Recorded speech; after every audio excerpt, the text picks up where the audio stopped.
I'm Chaplain Jacob Scott of the Oregon National Guard. This is the Hope in the Trenches podcast. Where going forward, I'll sit down for conversations with people who offer interesting and informative perspectives on finding strength for life and work in the trenches, and even improving our spiritual posture.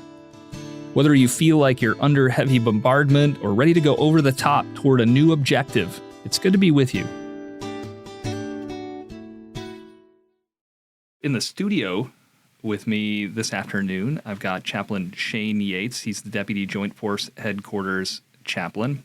And Major Chris Klein, our great producer from the Oregon Public Affairs Office. And our guest today is Chaplain Wes Moldogo. Wes currently serves as the 2nd Battalion, 162nd Infantry Regiment Chaplain. He recently deployed with our other great infantry battalion here in the Oregon Guard to Combined Joint Task Force Horn of Africa. On the civilian side, he serves as a hospice chaplain for Partners in Care Hospice in Bend, Oregon, and is a supplemental on-call chaplain for the local healthcare system in Central Oregon. He currently serves on the board for the Central Oregon Veterans Council, the Peaceful Presence Project, and he's developing a framework for veterans with moral injury at the end of life in collaboration with the Central Oregon Veterans Ranch. Chaplain Moldogo did his clinical residency at Stanford Healthcare, and he's currently pursuing a graduate certificate of thanatology at Hood College. We're going to have him explain thanatology a little bit more. He has a special interest as well in palliative medicine and what impacts a person's quality of life, both in and out of the military. Wes, thanks so much for being with us here today. Absolutely, sir. Thank you, gentlemen, for having me. And you too, Shane. Oh, I'm excited to be here. It's going to be great. It's a good time to lock arms and get some stuff out there. So, Wes, tell us a little bit more about your origin story. What's been the journey that led you, well, not just to Oregon, but into the Army chaplaincy to begin with? Oh, gosh. In many ways, the type of chaplain care and spiritual care I provide, it's based off of my growing self, and that's been reflected at every point of my life and my care. So I decided to become a chaplain actually long before that. So in high school, I ended up going to a youth group for church, a Christian Missionary Alliance youth group. And the funny thing about this youth group was that it was ethnically affiliated with the Hmong people. So it was a Hmong Christian Missionary Alliance church, and I'm ethnically Filipino, and I ended up just going to this church as like the one Filipino guy. But at the same time, I've always felt welcome there. And so as like a non-religious person, I eventually, just through good relationship, ended up becoming a Christian. And when I graduated from high school, I went to one of their affiliated Bible colleges called Simpson University in Redding, California. And I went there on a 4-year Army ROTC scholarship. And that's where my story began, really. And during my first semester there, I lost that scholarship due to a medical disqualification for eczema, which was like a really random thing. And that's where it started. I lost it. I was at this expensive Christian private university, had no way to pay for it. And I remember just venting to a couple of folks in my dorm one day, hey, I'm going through this pain internally. No one really understands, and there's just no way I can move forward with this. And it just felt really random to me. I got some really fast-acting comforting and a bunch of Bible verses, and I thought, yeah, I still feel like Bud at the end of the day. And at the end of it, I had the campus chaplain come up to me. And out of all the things this person did, all this person did was listen to me and, just let me be who I needed to be without trying to overly palliate me. And that was for the most comforting. That was my first experience with the chaplain. And I was thinking, yeah, I'm going to move forward from there. And they gave me sort of the reassurance. And so from there, I ended up enlisting in the Guard, trying to get a GRFD scholarship, never got it. And so I ended up sneaking to OCS for like 90 credits and then ended up commissioning. And I sort of promised God at that point, if you let me commission, I'm going to be a chaplain. And so I followed through with that. And here I am as a chaplain this very day. We're glad to have you in Oregon. Yeah. Because that's a funny story, too. That was how we first met by phone. Oh, God, yeah. Trying to get you on the deployment to Africa with 186 Infantry. Oh, yeah. Shout outs to you, sir. Shout outs to Chaplain Delbridge. When I first came to the Oregon Guard, I was actually hunting for a deployment. So For those of you who don't know me, I was actually really inexperienced as a military chaplain when I joined the Guard. And I didn't have years of congregational experience like my counterparts did. So I'm like, you know what's going to make up for the experience in all insecurity? I'm gonna go on a deployment. And so I circumvented my chain of command and ended up reaching out to other states, and that's how I ran into Chaplain Delbridge. And I want to say, out of complete mercy for me, he was like, let's take a chance on this guy. And I ended up popping into Oregon on this deployment with the 186 recently. Full disclosure, we usually recommend that people don't go outside their chain of command, but It's so bad. Well, there's a country song that God bless the broken road, right? So we're glad we have you. No, thank you.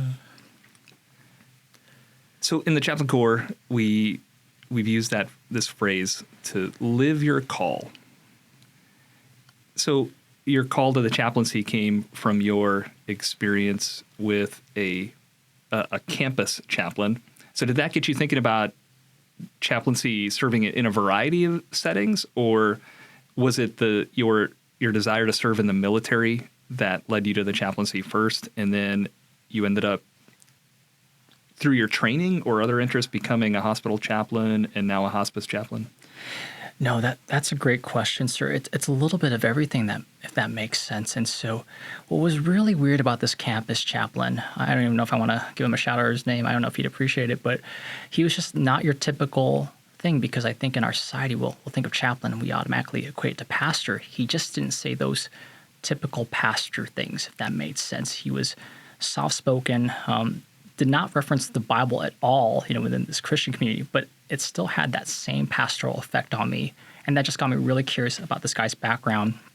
I ended up reaching out to him, a couple of years after I commissioned as an officer, saying, hey, what made you do this? And he introduced me into the world of clinical chaplaincy and chaplaincy in a pluralistic environment. And I thought, oh my gosh, that is very similar to what I think God is calling me to. And for those of you that don't know that are listening, military chaplains serve in what I like to call, or what we call, a pluralistic environment, where you have this diverse set of folks. Not everyone's religious, and we throw around the term spiritual. And I think that trends towards that direction of that FM7-22 holistic care model, acknowledging a person's spirituality, religious or not. And I thought, this is what separates this guy from there. And this is what he used to relate to my humanity at that point that I just didn't find within that Christian community. And I'm not, by no means am I bashing the Christian community. I consider myself a professing Christian in the love of Christ. But I just thought, yeah, you just touched me on a different level, guy, and I appreciate it. Well, so have you heard that phrase, Wes, that Army chaplains are a pastor to some, but a chaplain to all? Yeah, that is a very true phrase in every sense of it, sir. I love it. Yeah, because that's, and that's, well, it's the 7-22 holistic health and fitness. I've referenced that manual in several other episodes of the podcast, but it does specifically address that, well, the opportunity for soldiers to be religious or to observe no religion at all. And it's kind of one of those cases where the rising tide raises all ships, because what we do as chaplains to preserve that First Amendment right for the free expression of religion, balanced by not forcing religion on anyone, or not forcing a state religion, as the Constitution puts it, but giving every soldier an opportunity to be religious or not be religious. Of course, what the 7-22 states kind of undeniably is that there's a spiritual component to life that really, in order to be holistically healthy or wholly healthy, you have to address that and take care of that and nurture that. Absolutely, sir. It's funny how language has evolved over the past couple of decades with that terminology and phrase. What I really appreciate about 7-22, I think the latest one was in 2020, right? The latest version of that. I want to say in the work I do in hospice, and I don't even know if folks out there understand the concept of hospice or what palliative care is. Hospice, more so pertaining on the goal of comfort for those that have a prognosis towards death, and palliative care emphasizing quality of life. These are very holistic types of discussions that take place, and often what is lifted up at that point is a sense of spirituality. So every decision you make, it's a holistic one.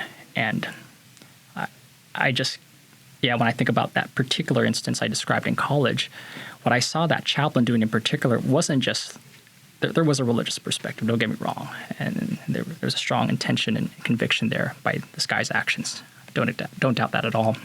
But what I did see was this guy taking into consideration my entire pain. So what it was like for me psychologically, the emotional toll it was for me, the burden financially, and it's more like I'm approaching you from there versus, hey man, look at the story of Job, and the bad luck this guy had. And that was the main difference. If I had to be really minute, detailed about his intervention strategy with me. And anyway, I'm just relating to this concept of holistic care, holistic health. And I think FM 7-22, the way I interpret it, it almost implies that everyone does have a sense of a spirituality, whether it's religious or not. And my encouragement and a lot of what I like to do is help people name it, put language to it, and see how it impacts their care and their soldiering, really. I don't think it just implies it. It explicitly states it, right? That spiritual readiness is important to every soldier, and every leader. Yeah. Now because there are those events in life, like the situation that you experienced in college, that make some of the big questions much more pressing, or put the big questions right in front of you. Because when everything's clicking along really well, things are going fine.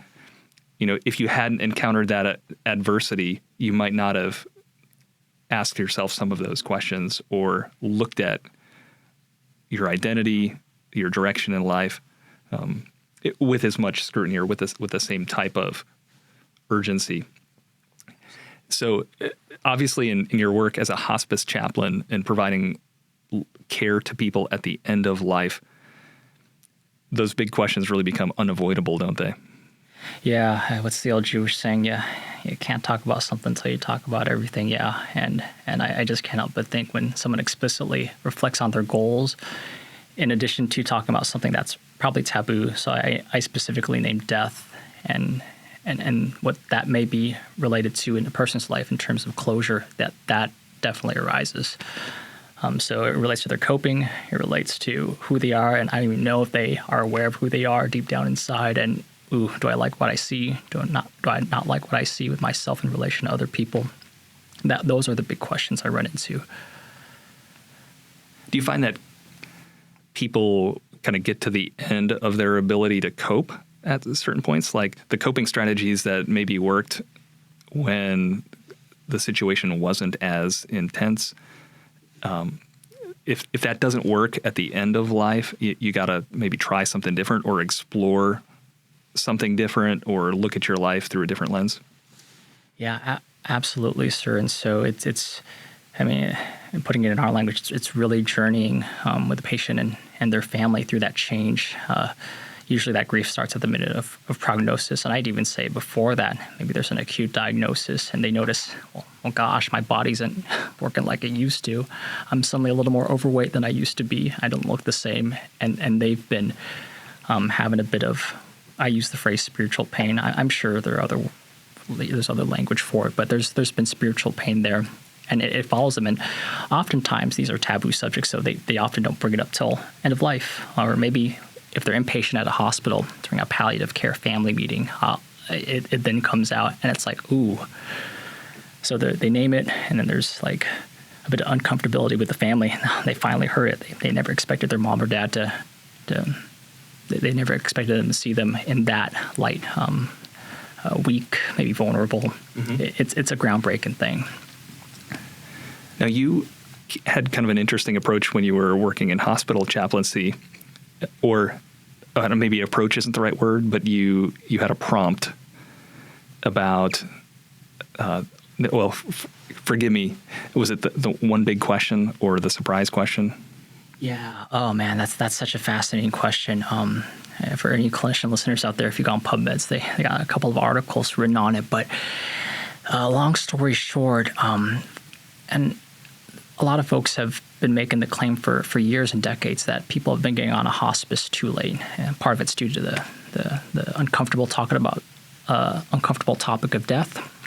And the big feedback at the end of the day, CMS, it's like Can you tell us what CMS is? Yeah, I was going to say CMS. I'm trying to remember as I name it, but it's basically Medicare standards, because hospice it's paid for by Medicare, Medicaid. You have to do a survey because you have to reevaluate something the taxpayers pay for, and you got to get feedback on it. The big feedback was like, we wish we knew about hospice sooner, because there's such a push and narrative, just in general, probably more of a Western idea to push back against death, and it brushes up against spiritual themes of acceptance, and we really want to get people reflecting on hard topics sooner. So there's a screening question often done by medical and healthcare systems, and the question goes, it's called the surprise question, and there are nuances of it, but the question is, when a person's in the hospital, maybe they have a list of prior comorbidities or things that would kill them. So I want you to think of heart failure, history of stroke, maybe kidney failure, kidney injury. The list goes on. Maybe that alone won't kill you, but maybe a bunch of these, they're like a bunch of football players. If you get tackled by 10 of them, it's going to get a hard time getting up. Yeah.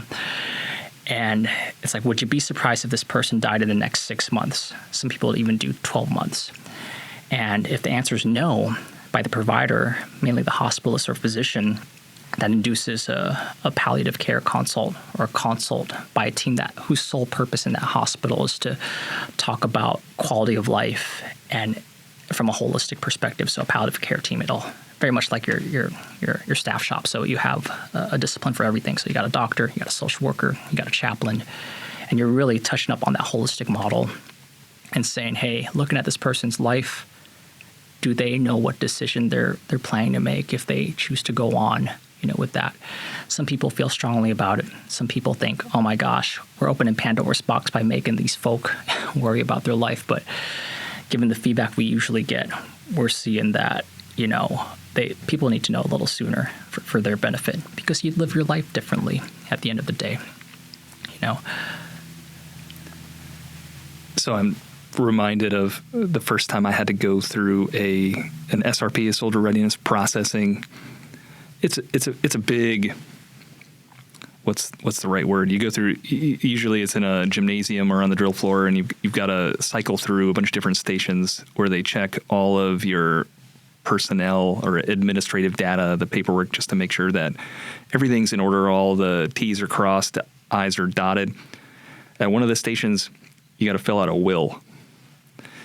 And, I remember I was a lieutenant or a brand new captain in my 20s, filling out a will for the first time to go on that first deployment to Iraq. We were going to Kuwait.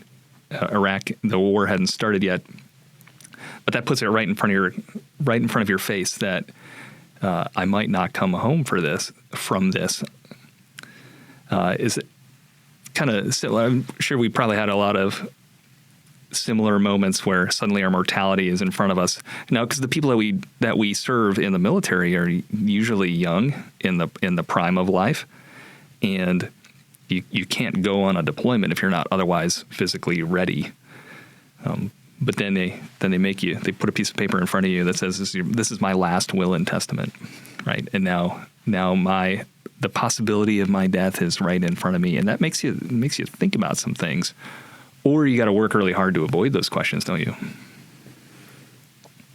Oh yeah, I can't help but think about when I was enlisted. Like I'm not even sure if it was the same documents, sir, but I just remember not taking that very seriously. It was more of a check the box, give it to my mom. One of those things, yeah. 50% to mom, 50% to dad. And I know that's probably more of the financial aspect of it, but I think some of the hard decisions I'll usually come across inpatient at the hospital. They're like, oh my gosh, this person can't make medical decisions.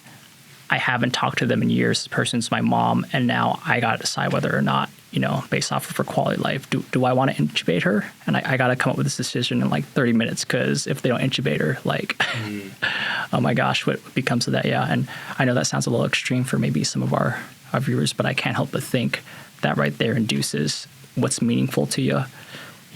What does my relationship look like? And I can't help but think those are very spiritual things that when I talk to your typical M-Day soldier and what they'll vent to me on, maybe during the drill weekend or outside of it, it's related to that. And I can't help but think by fostering those discussions earlier, that would make a big deal, a big difference.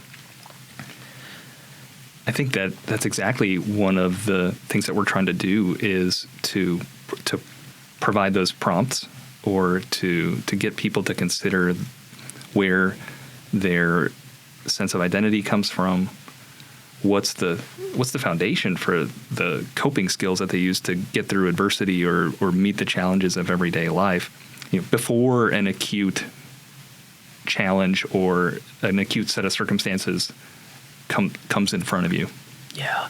No, I'm instantly reminded of that course we took recently, the TEM course, the Traumatic Event Management. And I don't even know how to explain it on here without being overly descriptive and taking up a bunch of time. But long story short, it's meant to create a space and a framework even before the traumatic event happens, to the point where when it does happen, you're just sort of ready for it. But a lot of the before stuff before that, it involves a lot of normalizing of this is a thing, and this is why this is important. I can't help but think that there needs to be a similar and parallel attitude when it comes to talking about just maybe more taboo topics, of our time. I'm only going to name death here because that's what I think we've been talking about, and maybe closure on whatever pain you have in life, and it doesn't even have to be about death, but I immediately think of a couple of folks. Maybe you got a bad relationship with a spouse, you got a bad relationship with your kids, bad relationship with the military. I mean, is this going to loom over you internally for a while? And this is where we really, do that concentric circle, come into the intersection with BHO and a good therapist, social worker, LPC, and so I would like to say the best chaplains I've ever met, kind of like that chaplain I met, and I'd say you too, Chaplain Yates, Chaplain Scott, they've always been chaplains that have acknowledged the reality of the behavioral sciences. And likewise, I've noticed the best BHOs I've ever worked with, they've had this strong spiritual component. And when I say spiritual, not necessarily religious, but more so relating to that definition, 7-22, meaning, purpose, things people hold sacred. Like they're not this clinical robot where, and so that's where I find those two meeting very well and collaborating very closely when I think about soldier spirituality. So shout outs to Beth Kahn and Andrea Hopkins. We're blessed with some great behavioral health officers throughout the state of Oregon. And we had Major Beth Kahn on an earlier episode to talk about your deployment to Africa. And we asked her some questions too about transition and how do you, when you go coming back from a deployment, how do you transition successfully back into normal life? Because, we had several units deployed during 2020, and they not only then were they deployed away from family, some in some very dangerous places, then you come back to your civilian life, and now it's late 2020 and COVID is in full swing. There was not a pandemic when we left, and now there is. So how do you handle that, and how do you process your deployment experiences, and how do you process the new challenges that the pandemic have brought? Ooh, that's a good one. At least it's your discipline too. I was going to say it's my discipline, but in our discipline, at least from the clinical side, I'm looking at stuff like this. I'm thinking that's a type of spiritual pain in the sense of you're dealing with a sense of loss for something you've normalized for about a year. And all of a sudden you got to go back home, and then you have to connect that with the change that went on literally. It's not like time went on frozen or went on freeze, right? And the meaning making that goes behind that. And that's kind of how I view that transition. I went through a bit of that myself, by the way, when I got home. It cracks me up because I'm supposed to be the curator of spiritual care, but I was going through my own bouts of like, oh my gosh, well, who and what am I now? In light of that. I think of like that wounded healer identity or name, or Certainly. yeah, wounded healers. Yeah, you hit one of my favorite books from Henri Nouwen. So the Army describes the spiritual dimension of life, and this is FM 7-22, Holistic Health and Fitness. Spiritual dimension entails identifying one's purpose, core values, beliefs, identity, and life vision. That's what defines the spiritual dimension. These elements, it says, which define the essence of a person, enable one to build inner strength, make meaning of experiences, behave ethically, persevere through challenges, and be resilient when faced with adversity.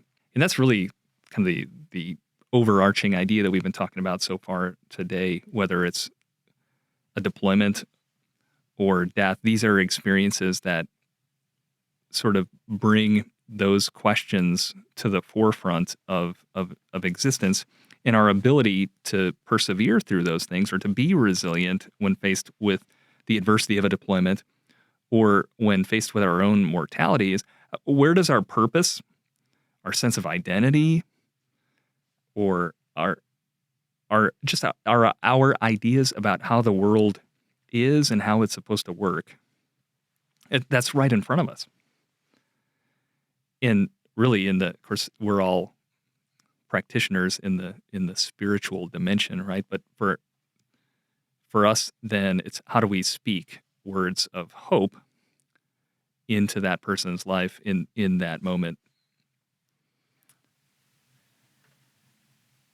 Ooh, if I may, sir.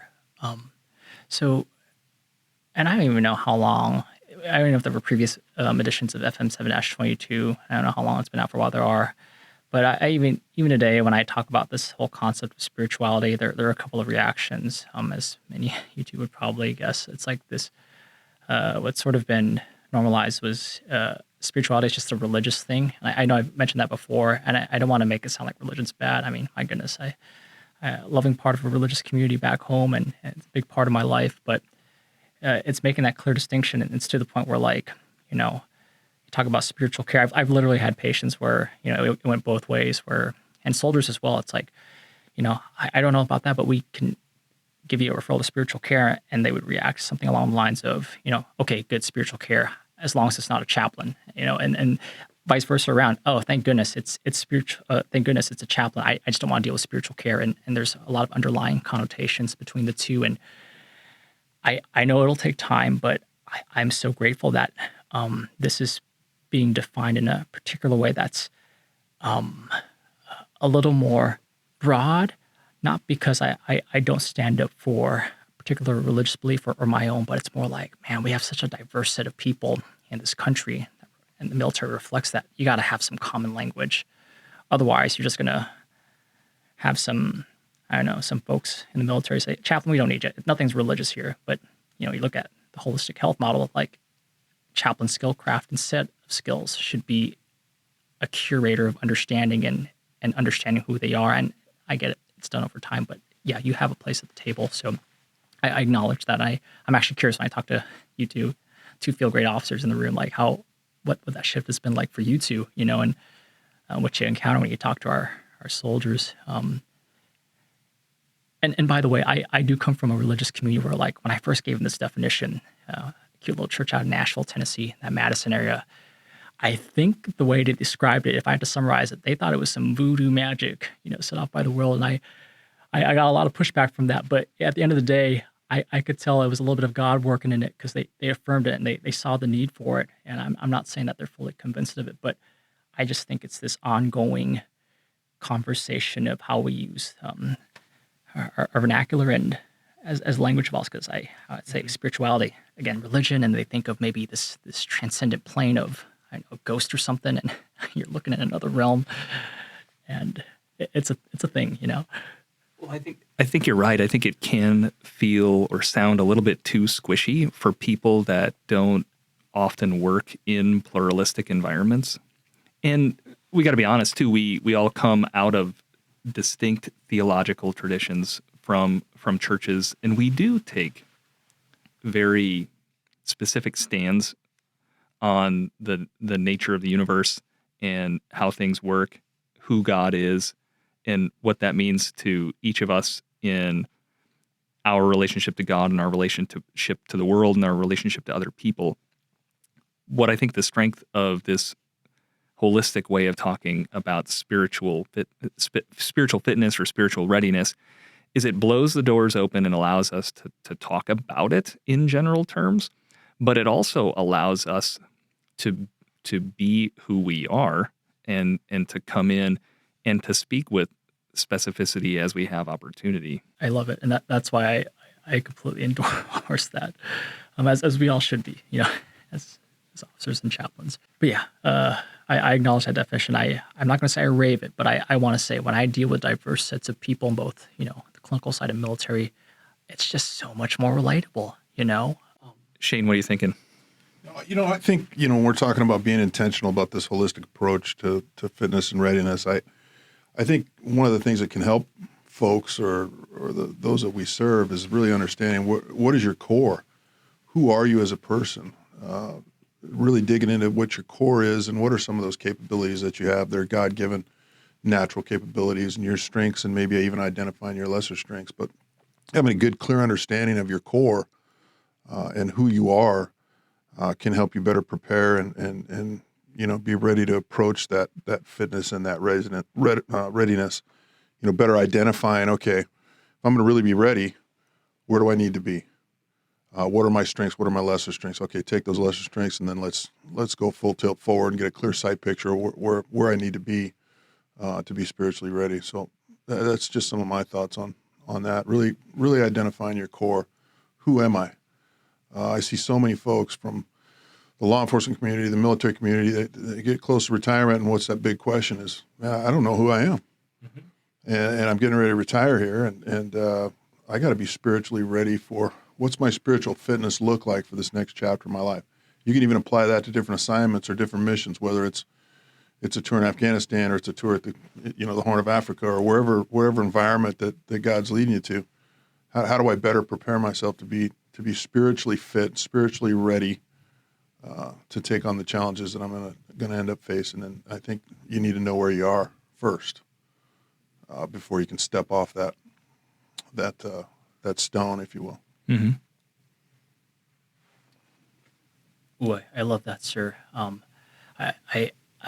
think a good dosage of our spirituality, it really is this God-given uniqueness of who you are. And I know we use a lot of tools. Where I'm from, we use like the personality test. That's always been a big one. I think the Myers-Briggs in general and how that's, and then like things like the Enneagram. And so not just for relationship building, intentional good ones, but I think of in times of stress, like you're kind of the same person. And I don't know if you two would agree, but I've consistently heard by folks in the past and even today where it's like, yeah, you may be the Wes Moldogo, Horn of Africa, but you're also the same Wes Moldogo in many ways at your core, as Wes Moldogo here, maybe 10 years from now.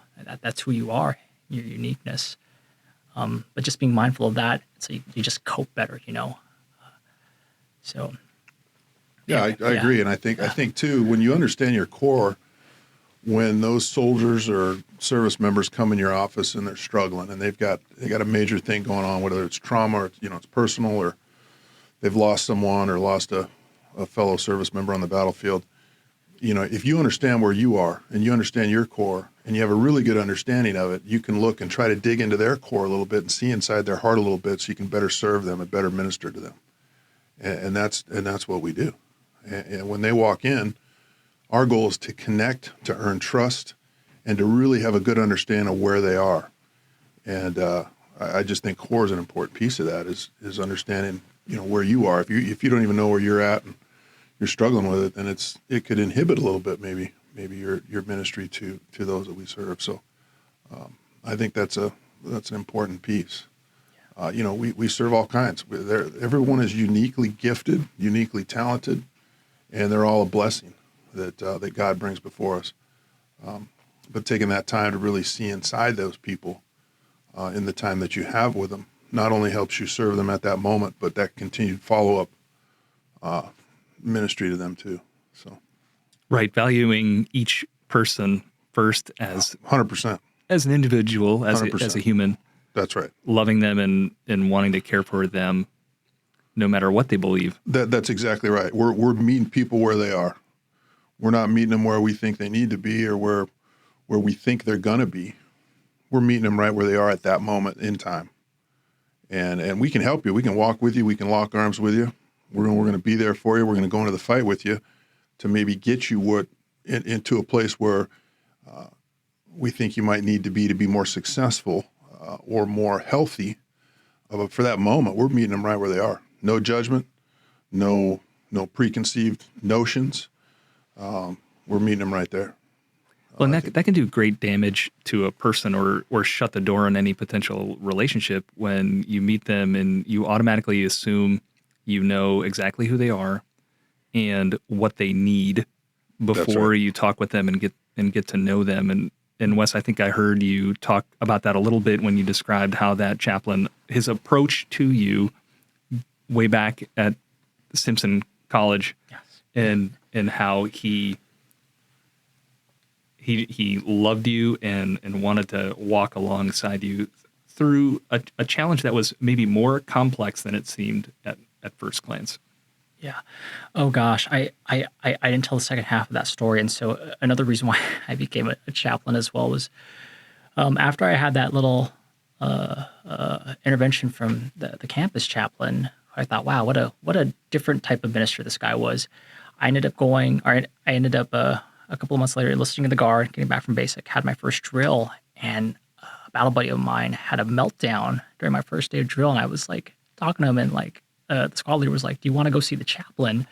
And so the chaplain comes over there. I thought, wow, what a cool looking guy. The guy was like stacked with badges. He was tabbed out. I had high expectations on my part, and I don't know if this affected my interpretation, but he then proceeds to, and I got nothing against outcome-oriented solutions, but if I had to describe his way of interacting with this guy who was having this meltdown, long story short, my friend or my battle buddy, his mother died of cancer. They didn't find out late. She was just the type to not go to the doctor or hospital unless something was really wrong, and so it was a surprise to everyone, right? So this guy was going through shock, was crying, and the first thing this guy wants to do is stop him from crying. Hey, don't cry. And he then pulled out Job, and I just thought, I almost felt like his pulling out of the passage and even praying for him to palliate his crying was probably more of him feeling uncomfortable. And I just remember reflecting on that later that evening. I thought, I think this is affirmation from God and the contrasting experiences from these two very different chaplains, that maybe the type of spiritual care I would want to put forward. But I certainly affirm, and when you bring up that chaplain at the campus, that is, for some reason, I just can't help but think that is good chaplaincy. I don't mean to make it seem like that's all of it, but again, what I said earlier, great chaplains use the behavioral sciences, know when to pause, intuitively, or just present. And likewise, the greatest BHOs who do that emotional support, they have that sense of human connectedness, not this clinical robot. Yeah, I mean, I think sometimes it's, we don't always have to have the answers. Right. Yeah. And actually, Job is actually a good reference from the perspective of his friends saw that he was suffering so much they just sat with him. Yeah. And ministered to him from just being present, ministry of presence. And obviously they put some ash and dust on him, but the point there being, I don't think we necessarily do that, but the point there being is that they loved him so much and they saw his suffering so much and they felt his suffering so much that they just hung with him. And they were boots on the ground, loving on him by being with him. And I think sometimes we don't have to always start throwing answers at people that are in one of the worst moments of their life. Maybe we need to sit and listen to them and give them that ministry of presence and love on them right where they are. Ooh, no, that's perfect, sir. And going full circle to even what you mentioned earlier about the core, I believe, and I know it's easier in hindsight, this chaplain himself, I think he didn't know what made him uncomfortable in the first place. So, and that's why he probably overreacted a little bit with maybe trying to go to a prayer too soon instead of holding this space with him, which was a really sacred space. I don't think this guy opened up to anyone else. And I do want to say the outcome of this kid, he just didn't talk to anyone, for the next couple of months. Ended up going AWOL and end up leaving the Guard. But yeah, the spiritual care providers and even providers in general, they just got to know themselves as well. Again, I go back to that wounded healer concept. I'm broken, so I could talk to other folks that are broken as well. By no means am I accusing any of our listeners of being broken, but I want to say my pain is also a little bit of yours. We've been talking about some heavy topics this afternoon. One of the things that is an interest and a passion of yours, and I think we've been talking around this up to this point, but thanatology.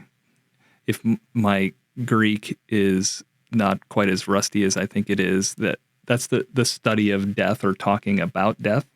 Yeah, thanatology, it is death. I think, and so I'll define it, at least the way the textbook does. So it's a study of death, grief, and bereavement. It kind of takes it a step further.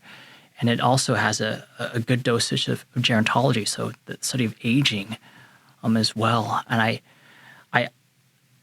so I got into that because I ended up getting work in hospice, and I ended up managing bereavement for a while. I just felt I felt very under-equipped to manage it. And I thought my understanding of this only goes so far as a couple of philosophers and maybe a couple of regulatory stuff I have to do for hospice, for CMS type stuff. But as I'm looking at it, I started to grow a big passion for it because, and I didn't call it a lens, so to speak, but when I look at folks' spiritual pain, so to speak, so in other words, pain that relates to a person's core, deep down, and I'm going to name stuff like moral injury being one of those things, and maybe very poor coping, I see a little bit of grief, if not a lot of grief. And usually the end course of action for the intervention involves some sense of getting it to a place of closure.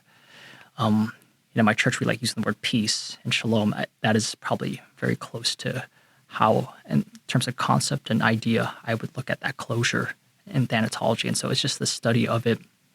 What gets you there? What usually brings a person to that point where they're experiencing this pain? And yeah, I'd say it's fairly useful within the chaplain skill set. Although the truth is, I think chaplains have been doing it for years, but we just never put a language to it like this, Centuries, yeah. Well, certainly, and to try to bring peace in the midst of suffering that's at the core of what we do, right? When we talk about our three core competencies: to nurture the living, care for the wounded, and honor the fallen. Those three, all three verbs and nouns kind of drive at that bringing peace and hope in the midst of suffering, or to give people hope even when they're not suffering or facing adversity, so that when it comes, because invariably it comes, where do you find hope? Where do you find your identity and security in meaning, and what is it anchored to, so that when it gets buffeted by all these challenges, that it's going to hold or it's going to stick? No, and while I was studying thanatology, by the way, and a couple of things popped up that I find absolutely fascinating, and maybe you two relate to it. So this term, anam kata, if you've heard of it, it means soul friend. And long story short, I don't even know when the medieval times were. Was that 16th century, 17th century? Oh, I'm not a history guy. You're asking the wrong person. I'm sorry. I should know that. I can't believe out of all the times. I think you're roughly talking what, like fleets me. 11th century through the 16th, 17th century. Oh, Lord. There was this Catholic priest around that time, though, who wrote a book called the Book of Living and Dying. And a lot of it involved a lot of stuff from the early church fathers and mothers, people of the desert, after Paul died, yeah. And long story short, folks from Southwest Asia, Northern Africa, and parts of Eastern Europe would flock all the way to Ireland to go die. And it's a little weird because in many ways that was kind of like the first hospice. And a lot of the philosophies that made them a very attractive place to have these people come forward to, it involved anam kara, soul friend, and that was the whole philosophy of making someone comfortable. But it's counterintuitive, because you think of comfort, you think of pain medication, you think of, let's make things nice and tidy for you. But what they did was the opposite. They invited folks to reflect on their pain in life and lean into that. And so when I think of spirituality and your core, what's troubling at your core right now, I think of, oh my gosh, what is it? And yeah, when I think of the core philosophy of what hospice is and good palliative care, quality of life, I mean, even before you're dying, I mean, I see folks at their jobs, whether it be in the military or on the civilian side, man, they're dragging butt right now, dude. And there's something wrong with their core. I think we use language as midlife crisis. I think we think of, other terms for it, but yeah, that becomes a very spiritual conversation very fast. And I love reading on this concept of Autumn Kata. It's Celtic and Gaelic, by the way, soul friend. And much of Nowen's work, if I'm not mistaken, it involves a lot of that. Right, even if he didn't use that term. But that's a really powerful picture. And we were just talking about Job a few minutes ago. Yeah. So instead of trying to dull the pain or numb the pain or blunt it or even put it away or make it so that you don't feel it anymore, it's just someone sitting with you in the ashes, in the pain, and walking with you and helping lead you through that. Oh, it's so counterintuitive. And so, again, if the goal of hospice usually it is comfort, by no means am I saying, and I whenever I say this to someone, sometimes I'll get the question of, well, aren't you supposed to be the chaplain? Aren't you supposed to talk about hope? I think and you both know this very well, you've been in the game for a while, there are just certain points when there is a point to highlight the hope. But I think in a lot of times, in order to get to that hope fully and securely, you got to talk about that elephant in the room, as off-putting as that seems sometimes. Pick your spot, though, obviously. But yeah, I think out of all the people, we kind of have the biggest excuse to, sorry, I shouted into the microphone there. We have the biggest excuse to bring it up sometimes in a timely and appropriate manner, risking it at least. Yeah, well, we can call it what it is. And then, if we call it what it is, then when we talk about hope, it's not a naive optimism, right? It's not just an eye washing that says, "Oh, it's all going to go away. Don't worry about it." We're not saying don't worry about it. We're saying, I see this is worrying you or troubling you. Yes. Oh, Lord, sir, I want to say that the biggest thing that has, in many ways, freaked me out, but also surprised me is, especially when I talk about grief stuff and things that make people, that give people pain or pain that causes grief, I can't help but think about how often we change the topic of that so fast for something that's so normal. And I know I'm centering around grief right now because that's probably the easiest thing to talk about, but just a lot of things that bring folks spiritual pain, pain in the core, and it just takes the person with the right skill set to bring that about. And I just throw that out there. I think chaplain and BHO, but I don't limit it to us by any means. Well, Wes, just so that we don't end it on such maybe a heavy note, where do you find peace and hope? The type of peace and hope and comfort that animates you and drives you forward. Three things in particular. One is this really strong conviction, in many ways, that drives my pastoral care. It's this desire to in turn give the same type of reconciliation God has given me with myself and my community. I hope to look at folks that may be feeling that same discrepancy and journey with them down that path, as hard as that may be. No matter how long that may take. Yeah, and my commitment to that. The second is learning from my patients. I would even say this, expand that to soldiers. I learned so much from them, and in many ways, although I may not be going through some crazy stuff in my life, I'll look at someone I give care to, and I think I learned a lot from you. I benefited from having you, probably more than you benefited having me as your care provider. And then three, believe it or not, I find great hope in all the mistakes I've made and continue to make. And by that I mean, in all the losses I do get, I am kind of a winner at the end of the day. Thank goodness I take time to reflect on a lot of this stuff. And yeah, I'd say I do find a lot of hope in that, or maybe the process of finding hope in that, realizing, there is a second chance. I think of a couple of blotched examples in the hospital and maybe outpatient with the hospice. I'm like, yeah, this could have been better. And thank goodness I have such an understanding team. I get a second chance at this. Well, we could probably talk for a couple more hours. Yeah. No. But thanks for your time today, Wes, and Shane and Chris likewise. God bless you in your work with the volunteers and in your work in the civilian world as you bring peace and provide care to people who are in the midst of suffering and death. No, thank you. Thank you for your work and who you are. I'm glad to have you. Thank you, sir. And thank you, sir. Yeah, you bet. This podcast is produced by the Oregon National Guard Public Affairs Office.